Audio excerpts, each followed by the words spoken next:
Analyse de la compétence 4, l'énoncé de compétences. Piloter des situations d'enseignement-apprentissage pour les contenus à faire apprendre, et ce, en fonction des élèves concernés et du développement des compétences visées dans le programme de formation. Ma signification et mon positionnement actuel face à cette compétence. Donc, pour moi, le mot piloter une situation signifie prendre le contrôle d'une situation ou plutôt prendre les guides.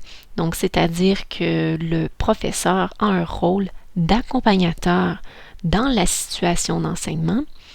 Donc, il doit être d'un côté rigoureux afin de faire respecter les règles et aussi il doit avoir un côté souple puisqu'il doit laisser le droit aux élèves de s'exprimer. Aussi, piloter signifie s'aventurer parfois vers l'inconnu.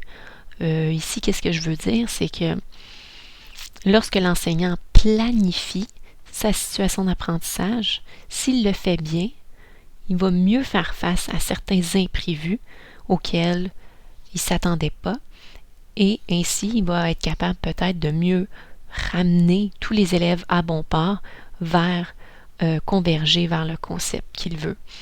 Donc, d'où l'importance de bien concevoir l'activité parce que parfois, on ne sait peut-être pas trop où est-ce que ça va aller.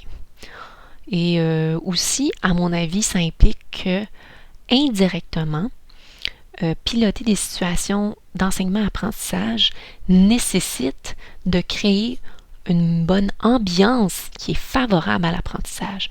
Et ça fait partie aussi du rôle de l'enseignant quand il fait une situation d'enseignement-apprentissage. Et lorsqu'on parle en fonction des élèves concernés, donc ce qui veut dire que l'enseignant se doit de bien connaître ses élèves afin de mieux orienter sa situation d'apprentissage pour que les élèves soient intéressés puis aussi motivés à faire l'activité. Ensuite, l'implication dans ma pratique. Donc, je crois que la façon que je pourrais bien intégrer cette compétence, ça serait de bien émettre des consignes claires dès le début d'une activité pour que les élèves sachent exactement les attentes du professeur face à l'activité. Ensuite, prendre le contrôle de la situation. Dans le fond, moi, je fais beaucoup d'effets topaz dans mon présent travail. Donc, pour moi, ça serait d'essayer de prendre les guides, oui, mais tout en évitant l'effet topaz. Donc, ça veut dire essayer de ne pas trop donner de détails, ni trop d'indices qui leur permettraient d'arriver directement aux réponses. Aussi, un autre aspect, ce serait de m'assurer que ma relation pédagogique est très bien établie avec les élèves afin de mieux les connaître leurs besoins, connaître leurs intérêts et leurs motivations. Ce qui permettrait de mieux piloter et aussi planifier la situation d'enseignement-apprentissage.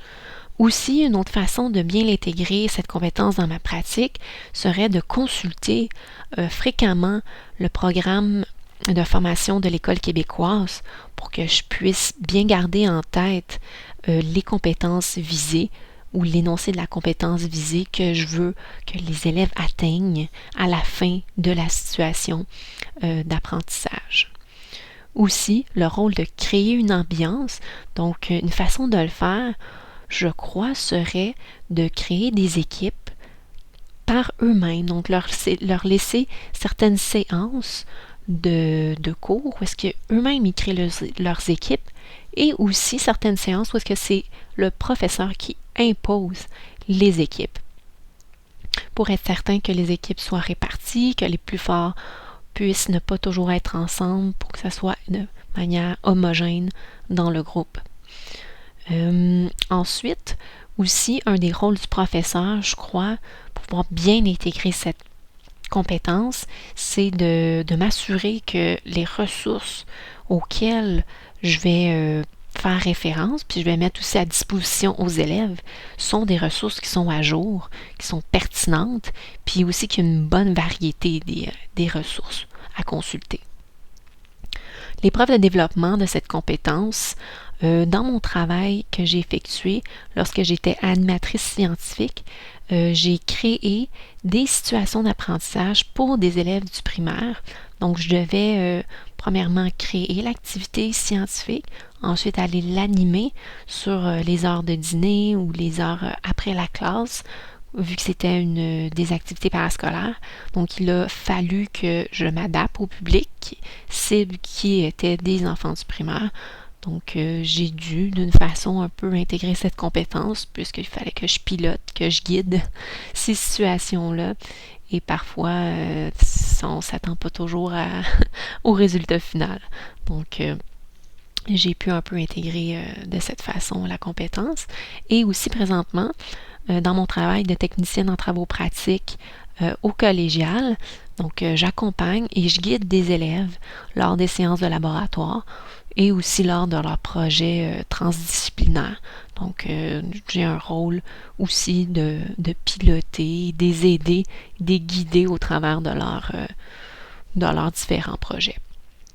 Je considère mon niveau de maîtrise de la compétence actuellement comme étant seulement un niveau de sensibilisation et je m'attends à la fin de ma formation d'avoir au moins un niveau de consolidation, d'être vraiment en confiance pour pouvoir piloter des situations d'enseignement-apprentissage. Donc, les moyens que je vais utiliser pour pouvoir acquérir cette compétence, ça serait de vraiment prendre le temps de créer un lien pédagogique qui est fort avec les élèves. En faisant quoi?